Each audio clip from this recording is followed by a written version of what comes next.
Hi everyone, my name is Rainer, this is my channel Rainierbooks here on BookTube, and it's time to do the monthly wrap up because we have the 1st of September and I'm going to look back on my reading in the month of August. So let's get started.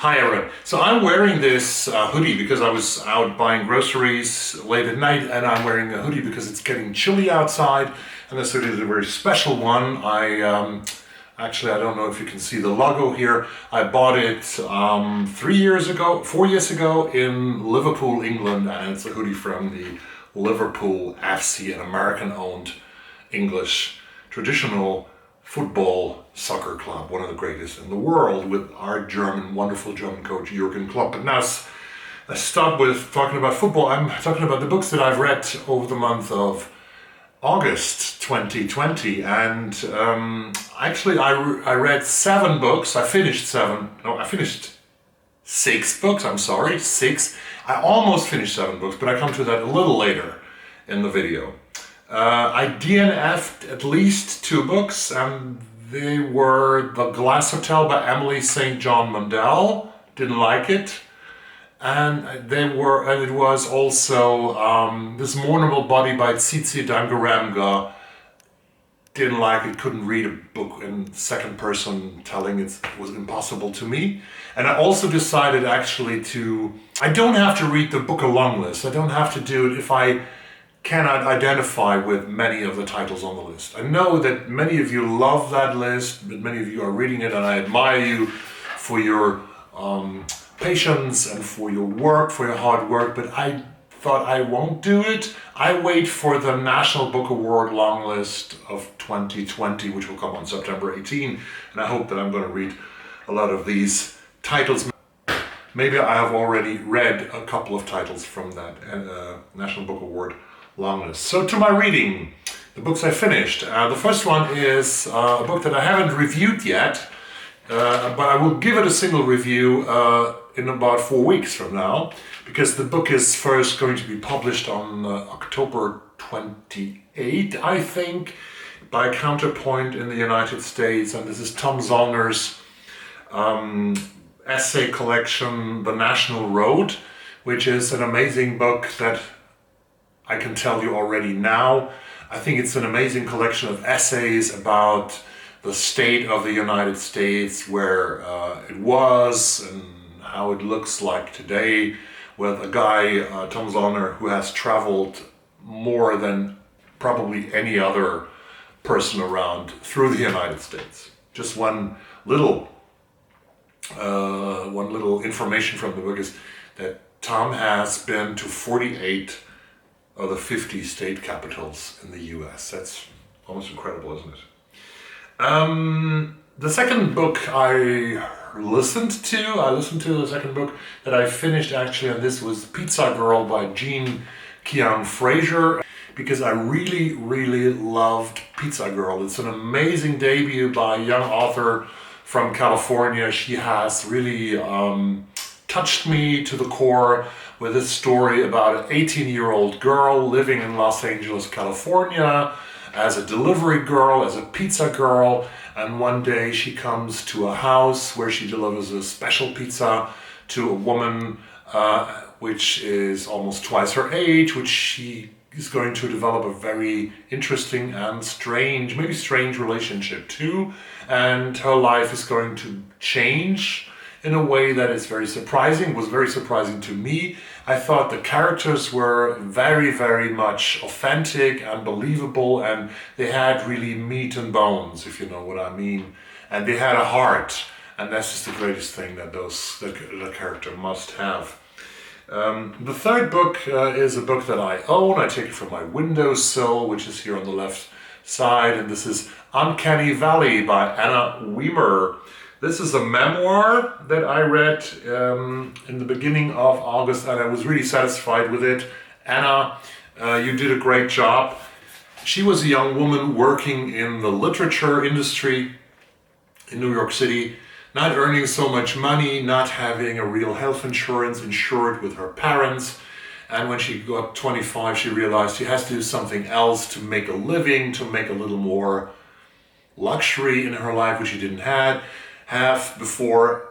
So she decided to move into another industry, into the tech industry, and she goes to California, and she describes the Silicon Valley, Uncanny Valley story here in a beautiful way. Parties, gatherings, meetings, the man in the industry, in the tech industry, the enormous amount of money, the enormous amount of meaningless, sometimes it seems, in that industry, and a lot of things, and she really uncovers the tech industry. And Anna Wiener, Uncanny Valley, is a memoir to read if you like memoirs that really give you information about the contemporary world. And yeah. The next book I read was, I read for the Read-A-thon, for the Canadian Read-A-thon, is a book by Samra Habib. She is a young Muslim queer author from Canada. She came from Pakistan to Canada when she was 7 or 8 years old, got married, forcefully married to her cousin, which she divorced then, and her long struggle to get recognition as a Muslim woman and then as a queer woman, also the recognition both of the country she has moved to, Canada, and the recognition of her own family as a queer person in a very strict Muslim family is depicted and is shown in that beautiful book, We Have Always Been Here by Samra Habib. Another memoir, the second memoir I read in August that I really recommend to you. And the second memoir actually by a person who's still young, Anna Wiener and Samra Habib, two young women from North America. I continued the Read-A-thon with reading a book that had a water damage, a big water damage, that I bought in Seattle at the LA Bay Company in Seattle, which is, I think, Seattle's biggest independent bookshop. This is called Invisible Dead by Sam Wiebe, and it's a crime thriller with at least half First Nation detective. And I also think, please, I didn't find any information about it. I also think that Sam Wiebe, the author, is at least partly First Nation origin. This is a book that really got me. It's a thriller. It's a book that is written in the spirit of the great American authors like Raymond Chandler and Dashiell Hammett and Ross MacDonald, but it plays in the 2010s in our time, and this is about a serial killer in Vancouver, Canada, and the way Wiebe makes Vancouver the protagonist of this story, of the whole novel, is fascinating, and I really loved Sam Wiebe's Invisible Dead. And I know there's a second book in this series, but it's so difficult to get Canadian books here in Europe that I will have to look for ways to get that book without costing me a fortune. But I want the second novel of Sam Wiebe's Dave Wakeland series, sorry. Then I picked up one of the best books of this year, probably The Vanishing Half by Brit Bennett. I have reviewed this book with a single review. It's an amazing story, an epic story of two twins, not only of the twins Desiree and Stella from a little place called Mallard in Louisiana, but also a story of making decisions in life that lead you on a completely different path, and choosing other things in first and your family second, what that can lead to in your life. It's not always the happiest life, I think. Very interesting novel about race, about identity, it's a beautiful transgender character here also in the book.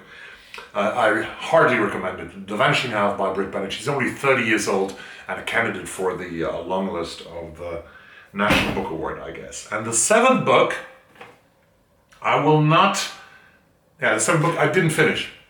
I finished this book this morning at let's say 1:45, 45 minutes into September, so it doesn't count as a read for August, but I will put it on the September list, but I mention it here, The Janes by Louise Luna. I will give it a single review. It's a thriller of We have the two protagonists are Alice Vega, she's the leading character, and we have, I think Max Kaplan is his name, like her sidekick or her assistant.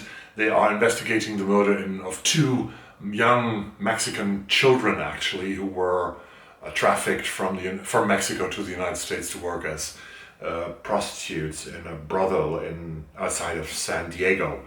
I will give it a review later, a single review. So these were the 6.5 or 6.9 books that I actually finished. I will not count the Janes. What I'm doing now is I'm looking for books to read in the month of September. I will start with How Much of These Hills is Gold by Sipan Zhang, which is longlisted for the Booker, as you know, which might be longlisted for the National Book Award, we'll see. I wait desperately for my first big project on BookTube to arrive from the United Kingdom. This is A Piece of My Heart by Richard Ford, the first novel that Richard Ford has published. I want to read all of Richard Ford's books, I think 7 novels and 6 short story collections and 1 memoir over the course of the next 1.5 years. That's the plan. So I want to read that in September. I also want to read the Deutscher Buchpreis winners backwards. So I start with Sasha Stanisic's Herkunft, which is a book about his origin in Bosnia-Herzegovina. He's a German author with a migration background, with a background in Bosnia-Herzegovina. And in Herkunft, in Origin, he describes his life as a young boy, as a child, in the country where he came from. That's about it for today. My reading goes otherwise hopefully quite good. I want to start a second novel besides of How Much of These Hills is Gold, because I have so much from the library. I have to pick a library read, and this is Burnt Shadows by Kamila Shamsie. You know that I have read Home Fire a couple of weeks ago, which got her the Women Prize in 2016, I think. And this was written before Burnt Shadows, and well, I'm going to see what I think about this book. I will read it chapter for chapter, and I will do this, sometimes I do this, that I read like 2 or 3 chapters of a book. Depends on how long the chapters are, and then I pick up the next book, and I switch between the books, and I see which book is going to draw my attention first, and sort of immerses me into the action, and then I continue with that book and finish the other one a little later. That's what my plan with How Much of These Hills is Gold and with Burnt Shadows by Kamila Shamsie. That was my wrap up for August. I will have to do a new books in September video. I have to do a little check what books are going to be published, and I will release a video about new books in September, the ones that got on my radar now, in just a few days, in 2 or 3 days from now. So that might be Friday. So if you're coming back on Friday, you will see that video, new books in September. On Sunday, I will have a review from Louise Luna's The Janes here for you. And then it's almost about time to do the National Book Award prediction video. That's something that I really like, to predict the National Book Award longlist. So stay tuned to this channel. It's great things are coming towards you, and don't miss anything. So from here to all of you in here, out there, and around the world, have a great evening, stay safe, and bye-bye.